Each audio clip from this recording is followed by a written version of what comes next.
بسم اللہ الرحمن الرحیم۔ السلام علیکم ورحمۃ اللہ وبرکاتہ۔ اللہم صلی علی سیدنا محمد وآلہ وآصحابہ وسلم علیہ۔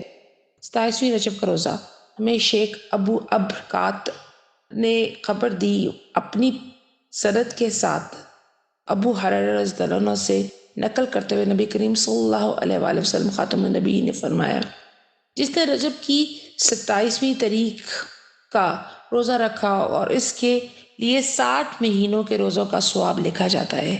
یہی وہ پہلا دن ہے جس میں حضرت جبرائیل امین علیہ السلام نبی کریم صلی اللہ علیہ وآلہ وسلم خاتم النبیین پر رسالت لے کر اترے۔